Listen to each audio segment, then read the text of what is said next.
called the basic conflict, which has to do with healing yes, healing no. So I want to get into some of the perspectives that have to do with the mind. It's the mind in relationship to the body.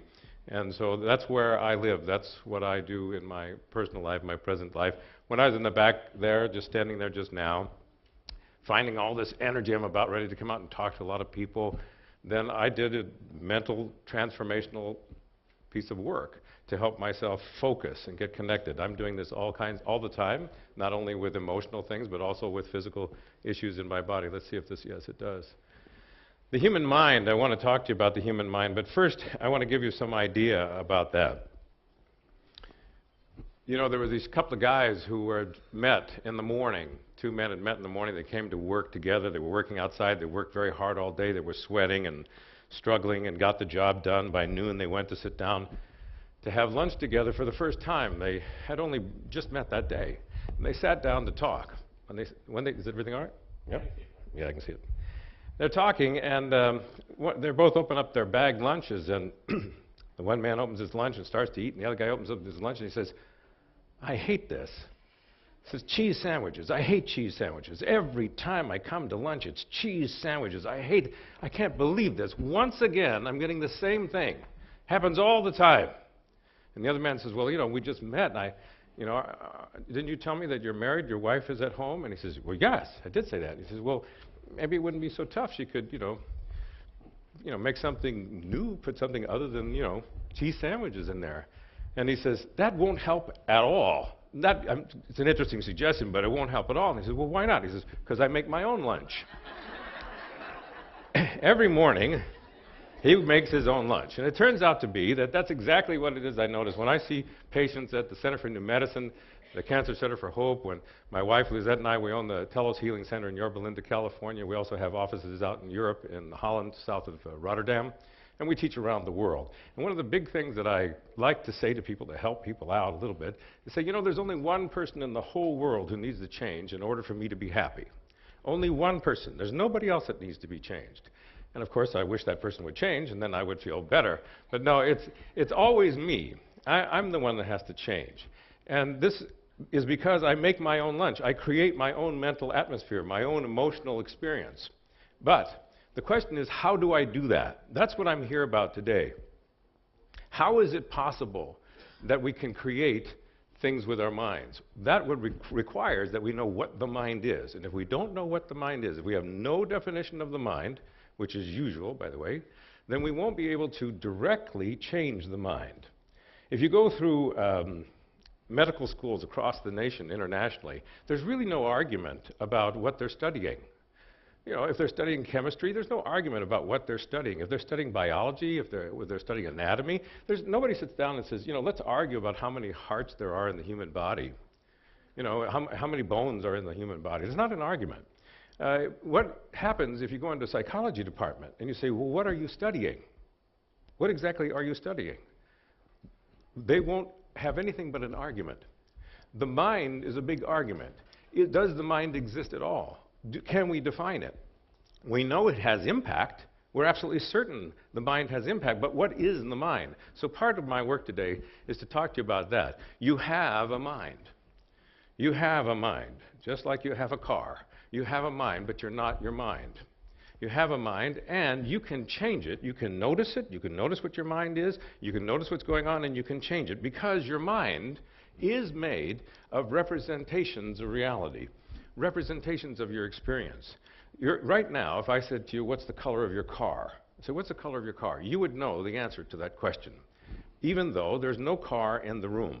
And that is the point. Having no car in the room, you still know the color of your car. The question is not why do you know that, why is it true, but how do you do it? What are you doing within yourself such that you actually know the color of your car? You say, well, it's white or it's blue or whatever it might be. The answer to that is that you see it in your mind's eye. You make mental representations all of the time. If I ask you, what were the color of the shoes you were wearing when you graduated from high school? What's the color of your mother's eyes? If I ask you these questions, what's your telephone number? What's the sound of a train whistle in the distance? You know the answers to that. If I say to you, do you know what the Eiffel Tower looks like? Immediately, You have representations that come to your mind. The representation of the Eiffel Tower might be because you were actually in Paris and you stood underneath the Eiffel Tower. Maybe you have that particular point of view. You might have a representation that is of a photograph that you saw, or maybe something you saw on television because you hadn't gone to Paris. But nonetheless, your mind is made of pictures, sounds, feelings, tastes, and smells. Your mind is made of representations, maps. That's what it's made of. What's important about this is some of the things that you see in your mind's eye, what you see in your mind's eye that's conscious is you're available to. You also have some maps, some representations that are out of your awareness, some things that you are being influenced by that you haven't seen consciously. And when you bring it to consciousness, you say, oh yeah, that's what I was seeing. That was troubling me. I didn't realize that. And I'll get into that very deeply in a few minutes. But your mental maps, the key to what we're doing now is to have you understand this. Your mental maps, which are made of pictures, sounds, feelings, tastes, and smells, create your emotional life. It's fundamental to know this. If you don't know this, you'll do what I did for years and years. I thought emotions came from the sky. I didn't know where they came from. Nobody would tell me where they came from. But what I noticed now, what I know for a fact, it's not a theory. You can figure it out yourself. You can notice yourself. All you have to do is think about something. For example, you could think about somebody who you like very much. Somebody you really like, who's alive and well, and perhaps not in this room. And you can have an emotional reaction to that thought, the image of that person in your mind's eye, the sound of that person's voice creates your emotional life. So your mental maps not only create your emotional life, if you change your map, if you change the mental map, you change your emotions and you change your body chemistry. Now, every child knows that your mind creates chemistry. But somewhere along the line, we forget it. But isn't it true? Didn't you, at some time when you were a child, think about eating a lemon and notice that you had salivation when there was no lemon at all? Didn't that ever happen to you? Can you do that now? If you think about having a lemon, and you don't actually have one, can you put your hand up like that and pretend like you've got a lemon? You pretend like you've got a lemon. Pretend that you know what it feels like. Imagine the feel of the lemon. Imagine that you break the lemon open and it squirts and you can smell it and put it in your mouth and taste it. Do you have a reaction? Does salivation occur? If that's the case, we must ask ourselves, how is that possible? What happened? And of course, the scientific answer is that, well, the salivation came from the salivary glands. You go, yes, that's true, but there's no lemon. So how did that happen? And the answer to that is my mind created sufficient trigger for the salivary gland to be activated. So, well, what is the mind? And that's why I want to make it clear. We must know what that mind is. It's made of pictures, what you see in your mind's eye, what you hear in your mind's ear, what you feel in your body, what you taste, what you smell. And when you activate it, you change the chemicals in your body. Haven't you ever met anyone who deliberately got themselves sick or made themselves sick over time as a consequence of what would be called constant worrying? So, well, what's worrying? It's pictures in your mind's eye. It's what you say to yourself. One of the most powerful things that you can do is have a what-if question in your mind. Well, what if I get in an accident? Well, what if somebody else gets in an accident? Well, what if I get cancer? Well, what if I die from that? And those what-if questions are mental, they're auditory, and it will produce anxiety. Anxiety doesn't come from the sky. It comes from what you see in your mind's eye and hear in your mind's ear. So this is crucially important because if we can change that, we can reduce stress. We can dramatically reduce stress. And as I'll point out in a few minutes, stress, most researchers, if not all researchers, agree that chronic stress, unrelieved stress, over time damages the immune system. And as a consequence of that, allows the possibility of cancer. So what we want to do is reduce or eliminate stress as easily and as happily and quickly as possible. So beliefs are beyond thoughts, and I'll go into what beliefs are as well. There's thoughts and there's beliefs. Beliefs have even greater power than thoughts. If you think of someone that you like and someone you dislike, you think about the reasons that you like them and the reasons you don't, you get an emotional reaction. Now, what I'm talking about might sound like theory to you. I don't want that to happen. I don't want you to leave here going, well, that's an interesting idea. I want you to know it in your body. Because if you don't know it in your body, it's a rumor. If you don't know it in your bones, it's a rumor. So I want you to be in your body and notice this. I'd like you to just take a moment. Won't take long at all, just a moment. I'd like you to do this. I'd like you to think of someone you like very much. When you have somebody in mind, you know the name of the person, you're thinking of the person, your eyes could be open or closed, it doesn't matter. Just think of somebody that you like very much who's not in this room, somewhere else, and they're alive and well, and they're somewhere else. And you think about them, and you genuinely like the person or love the person. When you do this right now, do you see them in your mind's eye? How many of you see them in your mind's eye? Raise your hand. Good. Thank you. Now, as you look at the person in your mind's eye, do you like this person? Yes?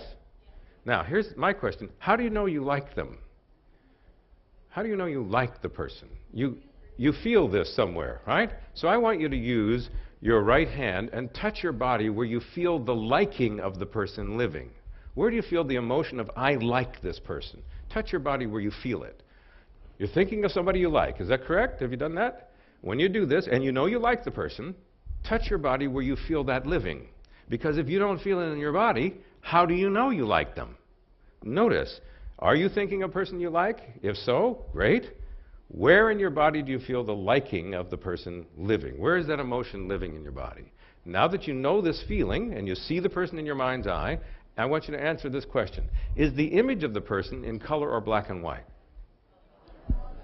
Is the person's image in front of you or to the right or to the left? Where do you see the person?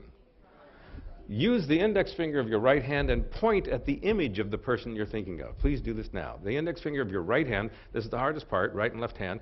Okay, use the right hand and point at the image of the person you're... Now, where is the person? Right in front, to the left, to the right? Just say so. Where? Where is the person? And when you look at the person, you have a good feeling. Is that right? Okay, so remember where you're pointing. Just remember that, right? Now take a breath, go like this, kind of a sighing sound.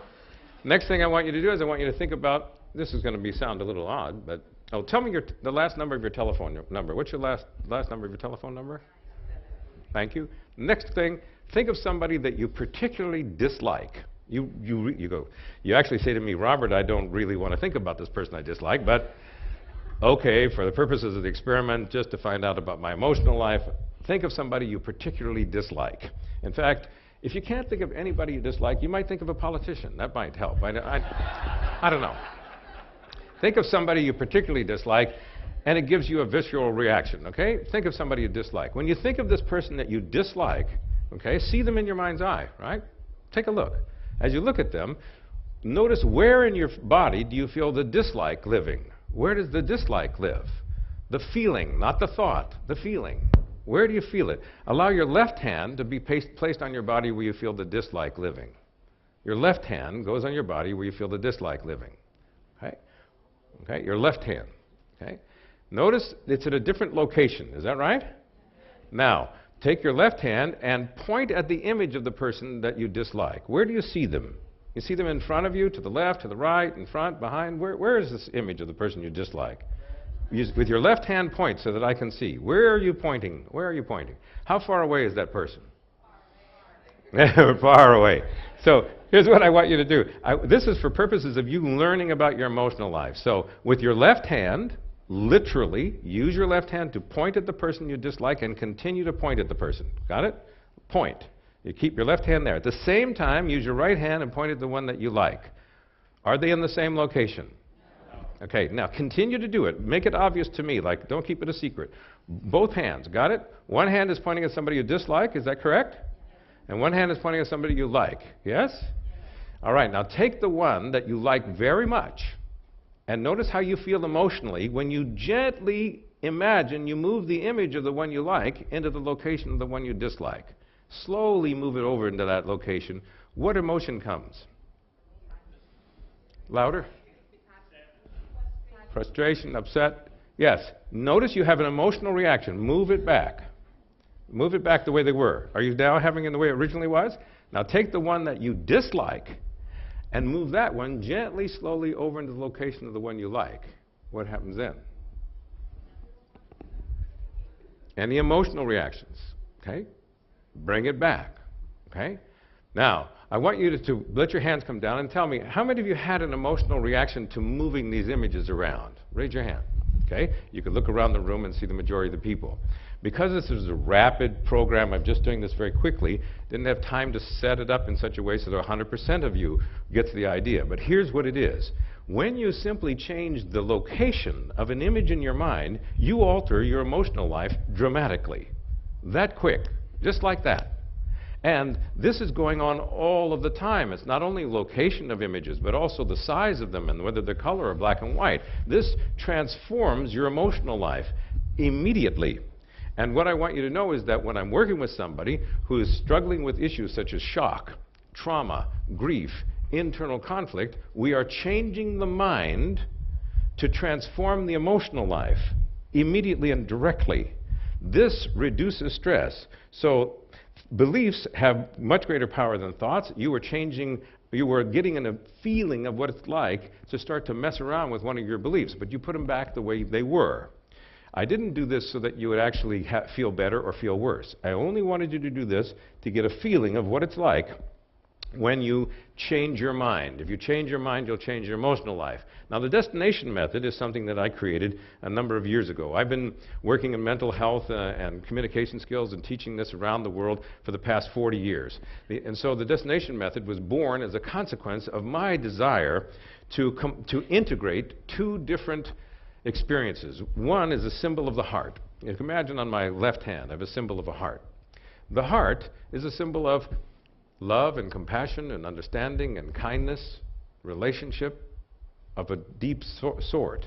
On the other hand is the sword, the symbol of the sword. The sword is a symbol of technology and step-by-step procedures to achieve results. What I learned were a tremendous number of tools to go directly in and resolve and change the mind and change emotional life. That's sword stuff. That's technology. What I didn't learn in that information structure was the heart. And I knew that compassion needed to be wedded with technology. If we can integrate love and compassion and kindness, the heart in other words, with the sword, something new is born. Something that wasn't there before. It's empowered compassion. The destination method is empowered compassion. All destination method health coaches come to a client or a patient and sit down and connect with the person as a human being, because no change takes place at these levels without trust. Deep emotional trust. No change happens without that. When people are afraid, they get smaller. It's true of me. When I'm afraid, I get smaller. I hide. When I feel like I'm in the presence of someone who cares about me and will listen to me and follow the way I'm thinking and then assist me, and they have a plan for that assistance, I feel more trust and more open and therefore become compliant. So in our work, what we do is we say that just having technology is not enough. If you have a sword, you can get any goal you want. But when you get there without heart, you have no meaning. You have no depth. You have no moisture. It's meaningless and empty to achieve goals without heart.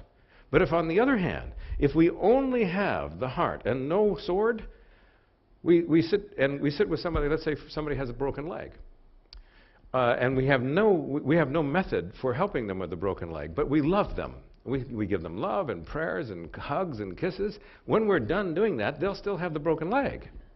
What we need is that love, that kindness, as well as the method. We need an integration of methodology and compassion. The destination method is, in fact, that. We help each patient to notice and to change stressful actions and thoughts and beliefs, and thereby to remove roadblocks to health and well-being and spiritual awakening.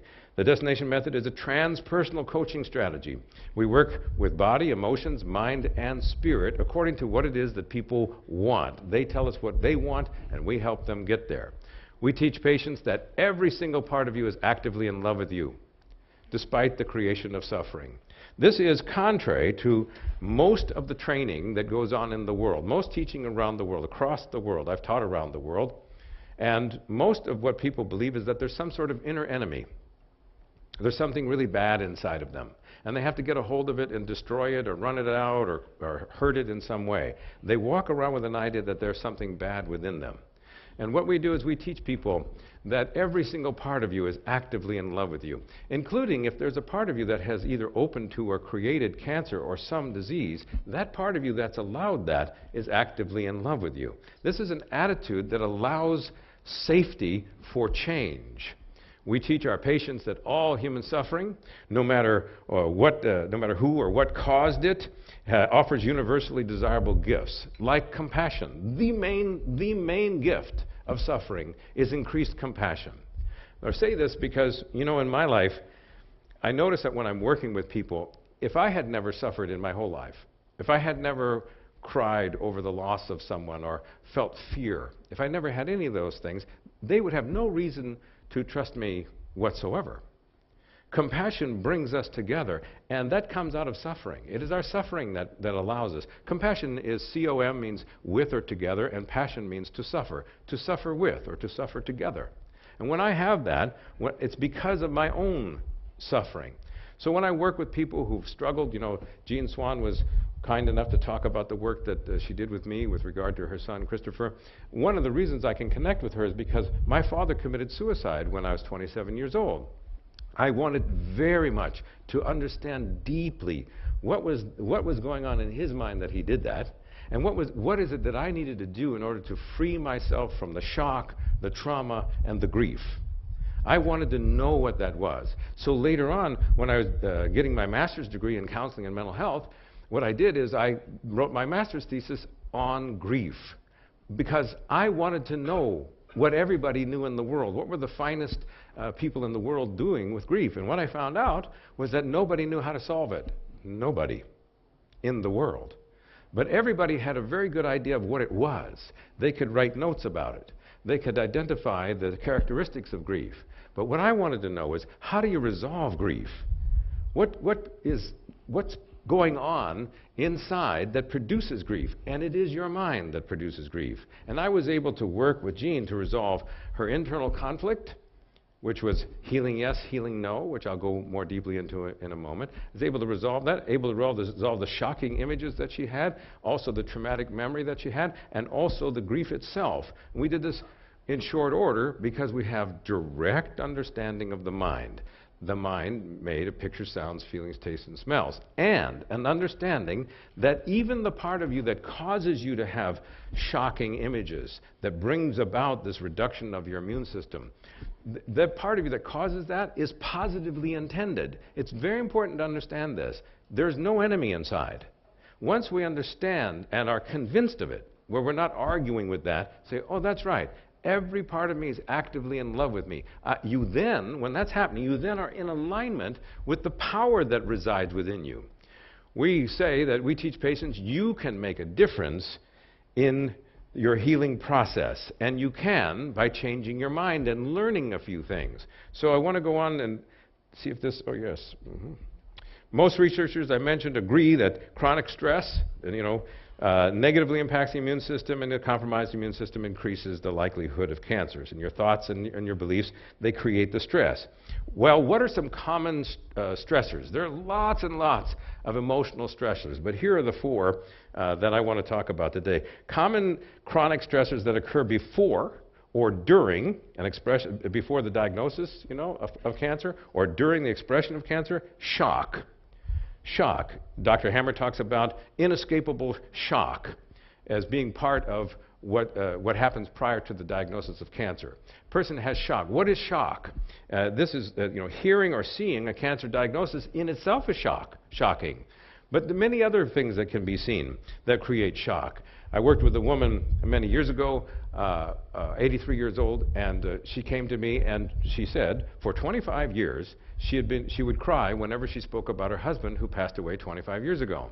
She had been to psychotherapy, she'd been to counseling, to psychoanalysis, she'd been to medical doctors, psychiatry, everything, and she decided she would come to see me. And I sat down with her, and she began to speak about her husband, and she burst into tears, as she always did. If she spoke about him, she cried. So I asked her a question that no one else ever asked her in 25 years, because the definition of the mind is not in the university's teaching.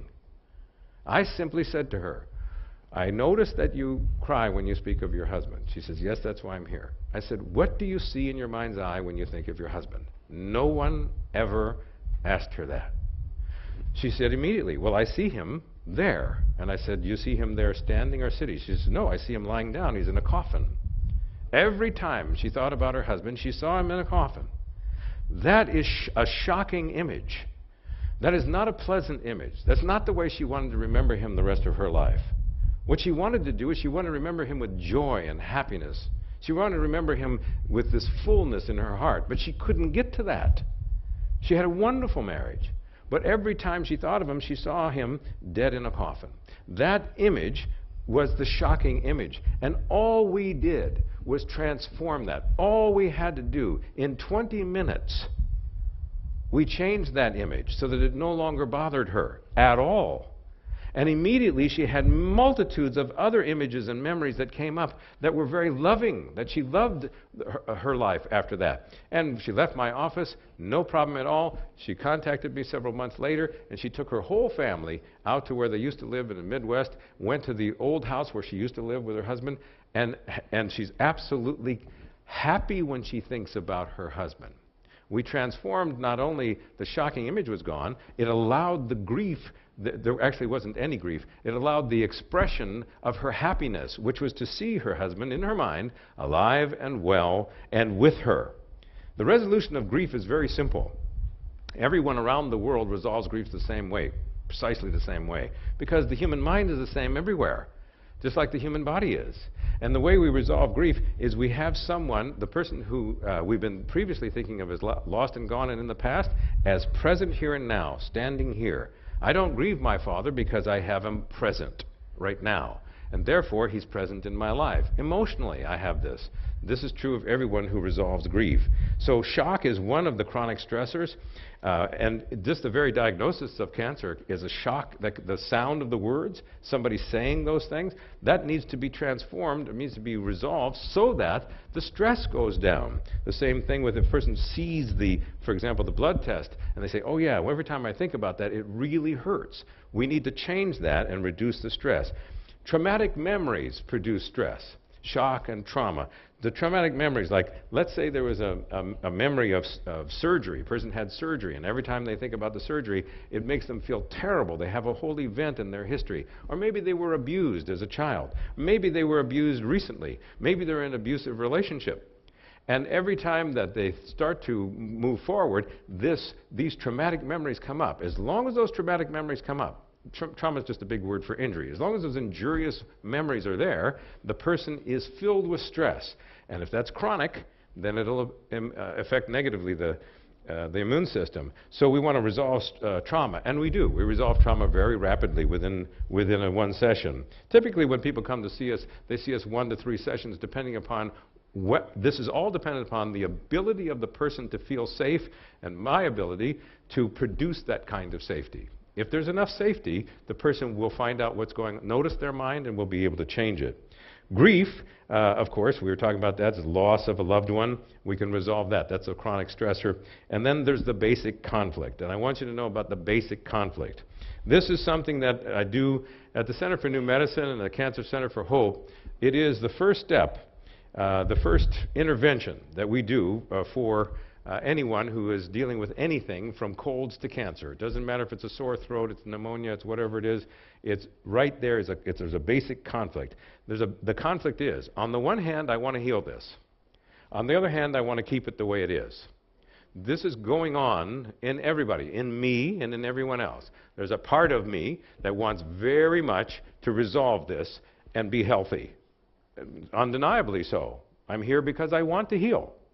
On the other hand, there's a part of me that wants to keep it the way that it is. There's another one that's called I want to live, I want to die. This I want to live and I want to die is a common conflict with people who have had very serious illnesses. It's common when people are quite healthy. I want to live and I want to die. I want to be healthy, I want to remain ill. This conflict goes on all the time. If we don't resolve or integrate that conflict, it is one of the major stressors, one of the major chronic stressors that over time will impact negatively your immune system. So, The many health issues include a point of the basic conflict of wanting health and wanting illness. On the one hand, I want the health, consciously or unconsciously. Some people think consciously the only thing they want is ill health, but actually, unconsciously, they want health as well. And this conflict between these two can be resolved because both desires are positively intended. And that's what I want to share with you. I think it's probably the most important thing to share with you. There being no enemy within you at all, and how it's possible to grasp that. So here's this. I don't know if you can see this very well, but this is the telos model, the positive intentions demystified. So there's no mystery to the fact that there's a positive intention behind every part of you, including the part of you that wants to live and the party that wants to die, or the party that wants to be healthy, the party that wants to remain ill. They're both positively intended. And what we can notice is that once we grasp this telos model, we then are freed up to make changes we couldn't change otherwise. The word telos is a Greek word. It's telos in Greek. The word, it means the ultimate goal of all goals.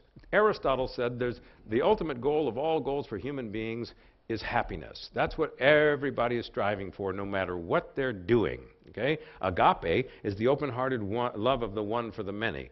Telos is the wisdom of the many that seek the one, the whole, complete, the holy, the sacred, happiness, whatever you want to call that. So, what happens is this. Imagine that I'm walking down a street. As I walk down the street, on one side of the street, there's somebody who is building a house. This person's building a brand new house, building it from the ground up.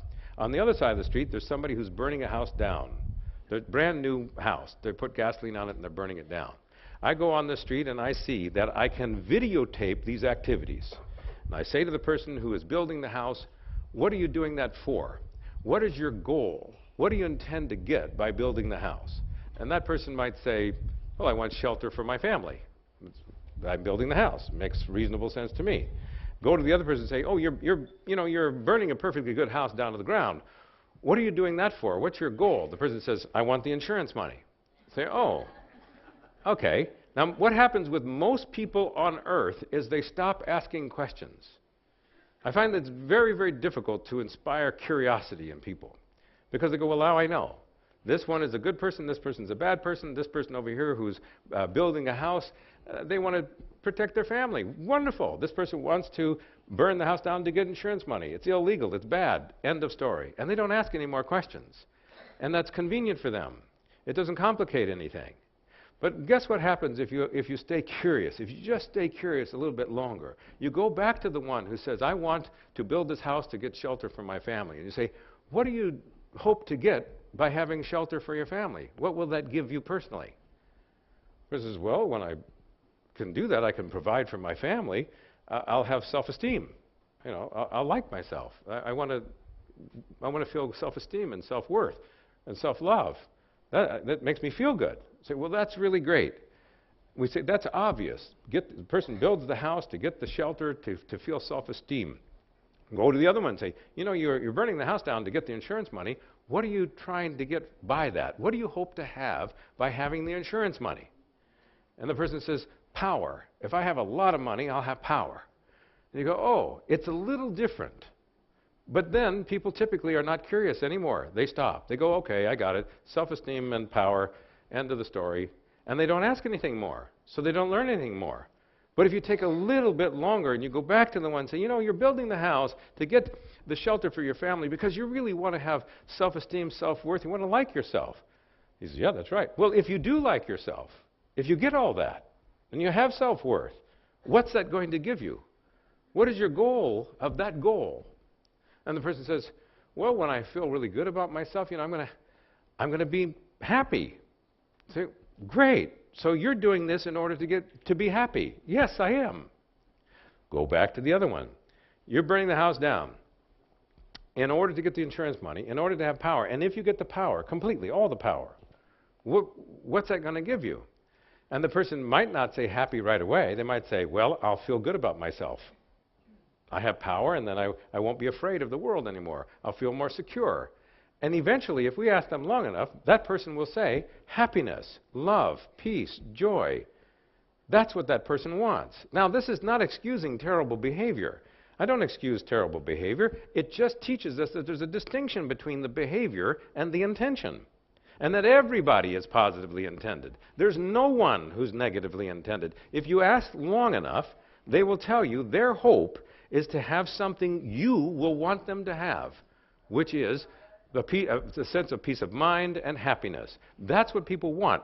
So what we argue with is method. How does the person get there? Not the ultimate goal. When we realize this, we then understand it's not only true of people, whether they're burning houses down or building them up, it's true of every single part that lives within you.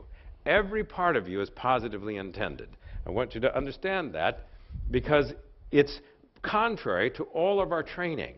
But the result of understanding that every part of you is in love with you and is doing the best it can to produce something good is you can then communicate with every part of you.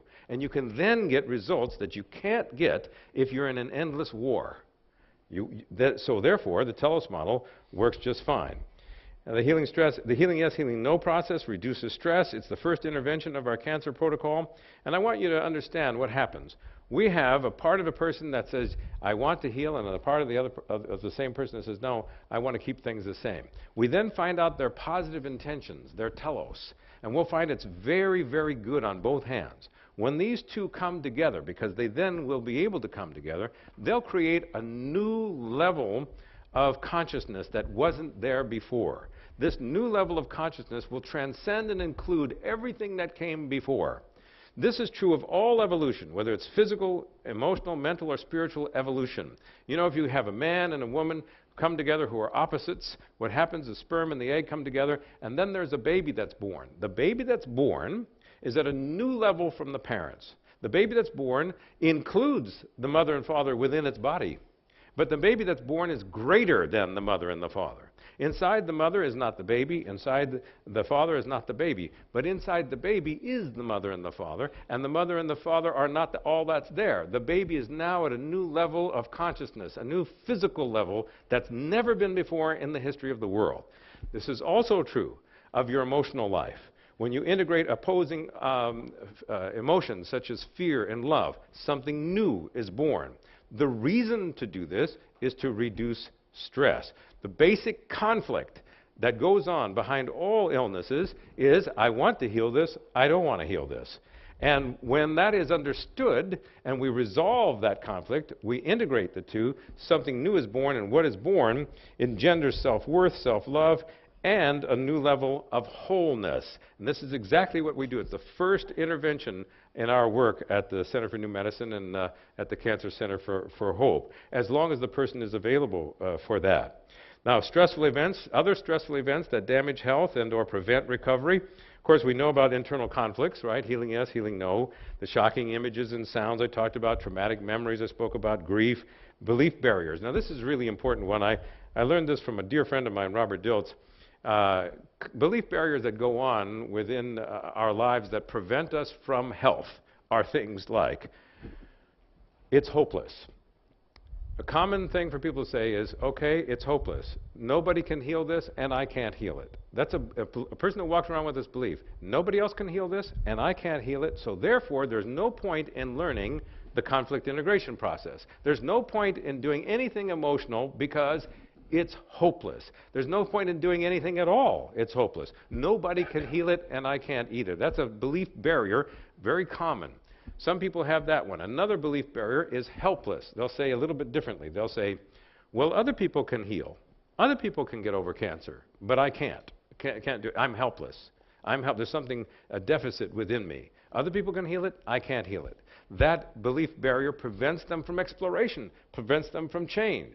So then we go to the next one, which is worthless. Person says, well, actually, other people do heal from cancer, or other people do heal from grief, and I can heal, I could do it too, but I don't deserve to do it. And this is very common, worthlessness. I don't deserve it. And what we need to do is change the beliefs about helpless and hopeless and worthless, which we do in the destination method. Codependence is a very common factor that weakens the immune system. Codependence, the person has a confusion of an identity. They say, I don't know where I end and the other person begins. That person over there is suffering, and I can't be present while that person's suffering. I'm locked into their identity.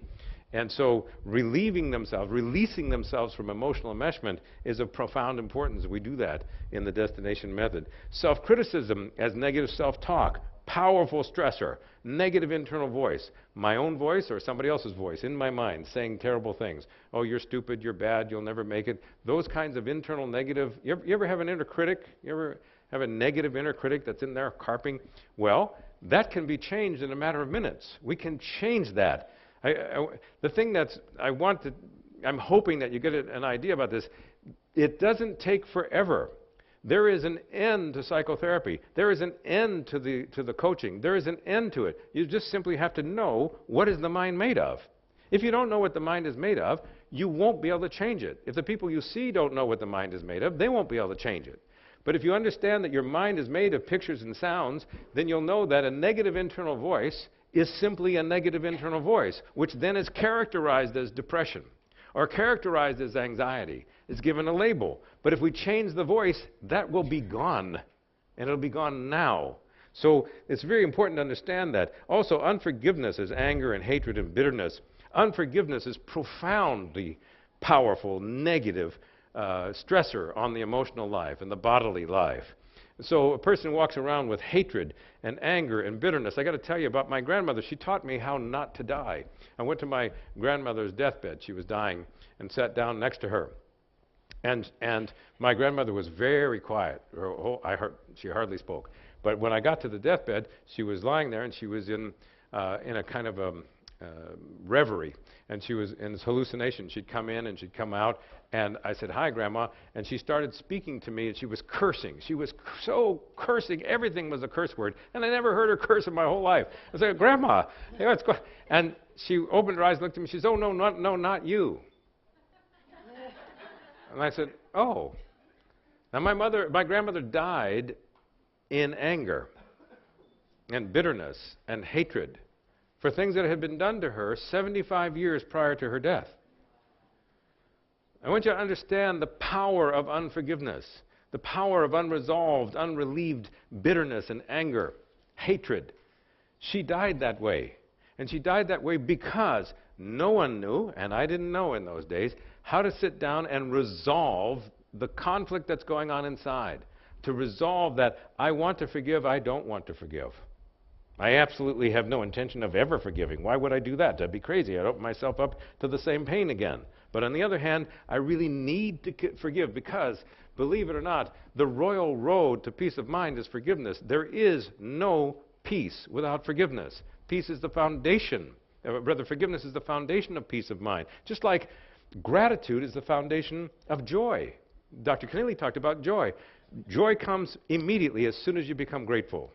It doesn't matter what your physical condition is. It doesn't matter what your situation is. If you can find it in your heart to change to gratitude, joy will emerge.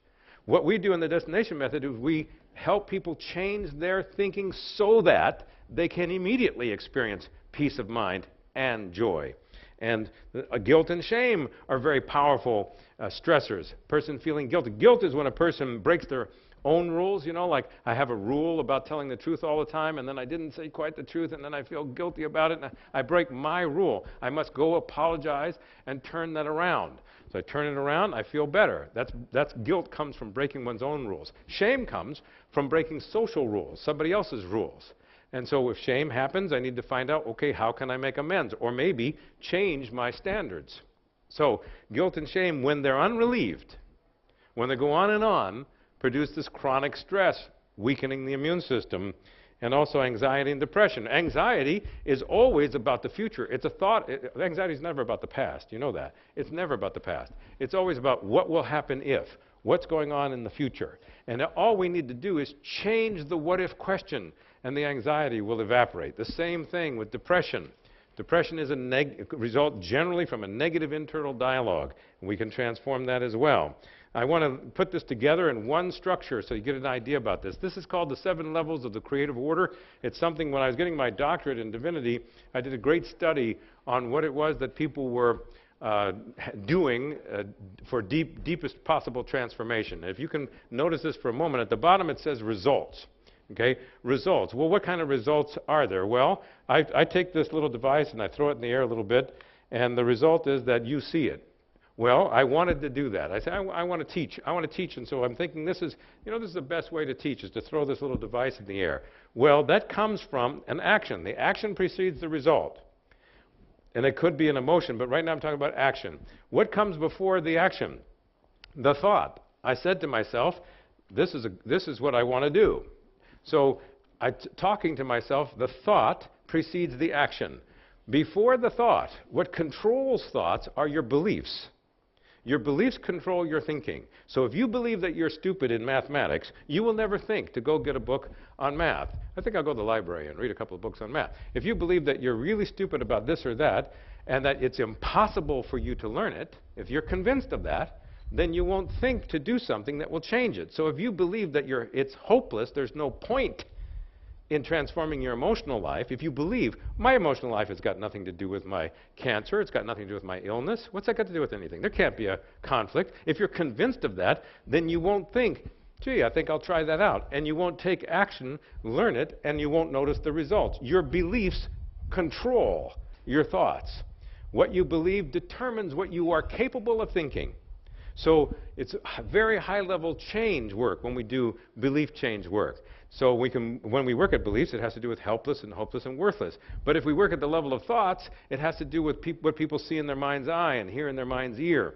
It has to do with, well, if the person's saying negative things to themselves, we change that thought, which will change the emotion. If the person's anxious, it's because at the level of thought, they're talking to themselves and creating anxiety, or they're seeing something in their mind's eye and it's creating anxiety. Well, once we change that, the emotion will change. It changes in the twinkling of an eye. When you moved the image of the person you liked over the image of the person you disliked, or the other way around, you have an emotional reaction because your mind creates your emotions. It's crystal clear. Your mind creates your emotions. All you have to do is understand what your emotions are, you're created by, which is your thought, and then change your thinking. A higher level is beliefs. Beyond that is your identity, which is, who do you think you are? If you know what you feel and what you want and what you think, you have an idea of what you are. Your psychological identity, not your spiritual identity, your psychological identity changes all the time because it's determined by what you feel, want, and think. So when you meet somebody and you want to tell them all about yourself because you are falling in love with them, you reveal what you feel, what you want, and what you think. And when you don't want somebody to know you, you lie to them. And when you lie to them, you tell them what you don't feel, and you don't want, and you don't think. It's not true, and then they can't find you. Because if they can find you, they can hurt your feelings. If they know what you feel, want, and think, they have access to you. So when people lie, it's because they want to make sure that people don't have access to them. And they cheat themselves out of the possibility of love. Because love only happens with transparency and honesty. So you go, oh, identity level is really powerful. Now, in the world of psychology, results, actions, emotions, thoughts, beliefs, and identity are not really regarded as something outside of psychology. You go, yeah, we kind of look at those from time to time. That's right. But they don't look at soul and they don't look at spirit because they go, no, that's not going to be studied here. It's too fuzzy for them. The rest of it, they go, yeah, we can work with this, particularly actions, because actions you can videotape, right? Emotions you can't. You can't find thoughts, by the way, inside of anybody's brain. I just want to make it plain here. If you cut up in my brain and you look for the love that I have for my wife, you won't find it there. You will find synapses and you'll find electrical impulses and you'll find all kinds of stuff going on in the brain, but you won't find any thoughts there because thoughts are not physical. There's something you and I know. We know it so well, we live in it. We live in our thought world, but that's not living in the brain. You actually are much more than your brain. In my view, in the destination method, it is the mind that creates the body rather than the body that creates the mind. So then we get up at the soul level and the spirit level, then we're talking about, at the soul level, instead of psychology, we're talking about the queen of sciences, which is theology. In theology, they'll talk about the soul and its relationship to God. At the level of spirit, we transcend theology and we go into mysticism to find out that the infinite is all there is. The infinite says, there is no place where God is not. You say, well, how could that be? Every religion in the world defines God as infinite. There's not one of them that doesn't. Well, infinite means anywhere you point, you must be pointing at that which you call God because there's no limit. And this becomes fuzzy to most people. So a lot of people don't want to deal at the level of soul and spirit. But in the destination method, It's designed to work there if people want that. If they want changes spiritually, they want to heal their issues that have to do with, many people are very angry with God, for example. They want to resolve that, we can do that. Otherwise, we stay at the levels of results and actions, emotions, thoughts, and so on and so forth. I just have a couple of moments here. I want to tell you about, I told you about the woman who was 83 years old, had the shock for 25 years. I want you to know about post-traumatic stress disorder. For a long time, I've been hearing people say, post-traumatic stress disorder, there's nothing much you can do about it. For the last 30 years, I've been helping people resolve post-traumatic stress disorder. It really is resolvable. We can do it. I worked with a gentleman a while back now, wonderful man. He was in Vietnam in 1970, just after I was in the military in the Army from 1966 to 1969 during the height of the Vietnam War. I didn't go into Vietnam, but I had been in the military at the time. So this gentleman trusted me. And he had gone to Vietnam and had his legs blown off there.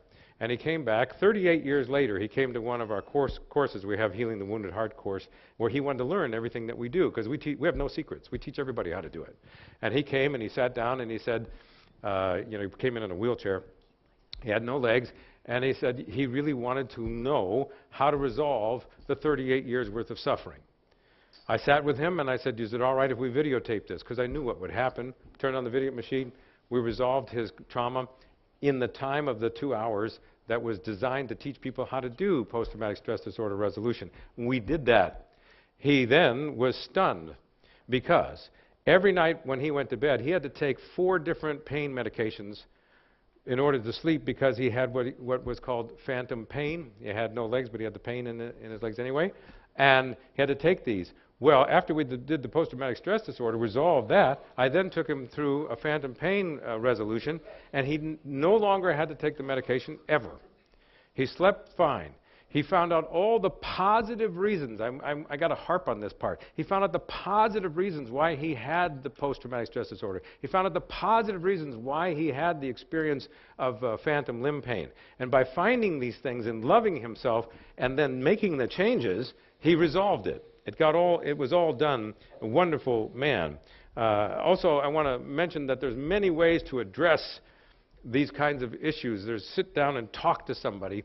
I went into one of our friends, one of our students in Louisiana. We went to Louisiana and found out that one of our students had been in the hospital for 30 days. She had had a massive stroke. And she was in the ICU, 30 days, unconscious.